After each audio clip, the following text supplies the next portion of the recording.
জেলা জুড়ে চলা রক্ত সংকট মোকাবিলায় এবার এগিয়ে এলেন মালদা শহরের দক্ষিণ সিংহাতলার আগমনী উইমেন্স ক্লাবের সদস্যরা।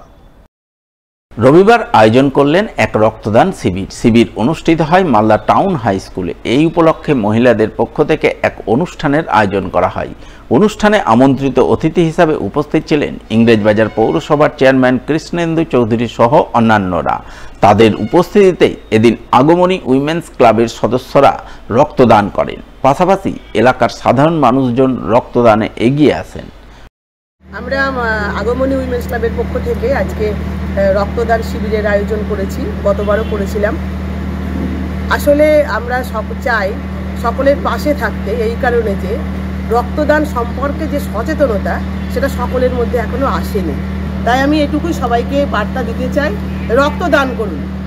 রক্তদান করলে অসুস্থ হবেন না, এটা শুধু ভুল ধারণা। তাই রক্তদান করবেন, বাড়িকে সুরক্ষিত রাখবেন, পরিবেশকে সুরক্ষিত রাখবেন। একটু রক্তের জন্য একটা মানুষ যে মারা যাবে সামনে, এটা আমরা কিছুতেই সহ্য করতে পারবো না। তাই সচেতনতার জন্য রক্তদান ভীষণ প্রয়োজন। সুরক্ষিত থাকুন, ভালো থাকুন, রক্তদান করুন। অন্যদিকে এদিনই মালদা জেলা যুব তৃণমূলের উদ্যোগে এবং কালিয়াচক 1 নম্বর ব্লক যুব তৃণমূলের ব্যবস্থাপনায় এক রক্তদান শিবির অনুষ্ঠিত হয় সুজাপুর 9 মৌজা হাই স্কুল প্রাঙ্গণে। উপস্থিত ছিলেন জেলা যুব তৃণমূল সভাপতি বিশ্বজিৎ মণ্ডল, কালিয়াচক 1 নম্বর ব্লক যুব তৃণমূলের কনভেনার গোলাম মোস্তফা, জেলা পরিষদের কর্মাধ্যক্ষ আব্দুর রহমান সহ অন্যান্যরা। তাদের উপস্থিতিতেই এদিন যুব তৃণমূলের প্রায় 100 জন কর্মী রক্তদান করেন বলে জানা গেছে।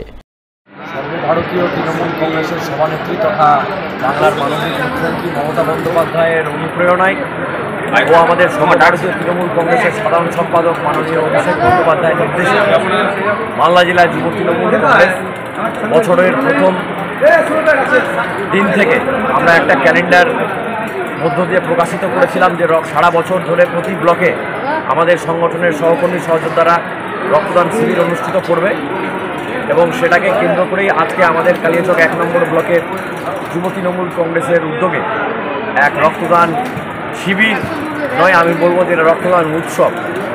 মালদা জেলার যে যে সংকট, যে অভাব, যে ক্রাইসিস, সেটাকে যাতে আমরা দূর করতে পারি তার জন্য আমরা জেলা তৃণমূল যুব কংগ্রেস এই শিবিরে, এই মহা উৎসবে আমরা সামিল হয়েছি এবং খুব সফলভাবে প্রতি সপ্তাহে রবিবার করে আমাদের বিভিন্ন ব্লকে আমাদের এই রক্তদান কর্মসূচি চলছে। রবিবার মহা ধুমধামে জৈন প্রভু মহাবীরের নবনির্মিত সুদৃশ্য মন্দিরের উদ্বোধন হয়ে গেল পুরাতন মালদার শাহপুরে। এই উপলক্ষে এদিন সাত সকালে জৈন দিগম্বর সম্প্রদায়ের মানুষজনের পক্ষ থেকে এক ধর্মীয় শোভাযাত্রা আয়োজন করা হয়। শোভাযাত্রা শেষে শাহপুরে নবনির্মিত জৈন প্রভু মহাবীরের মন্দিরের শুভ দ্বারোদ্ঘাটন হয়, যাকে কেন্দ্র করে আনন্দ মুখরিত হয়ে ওঠে মন্দির প্রাঙ্গণ। মন্দির উদ্বোধনের খুশিতে উৎফুল্ল হয়ে ওঠেন মালদায় বসবাসকারী জৈন দিগম্বর সম্প্রদায়ের মানুষজন।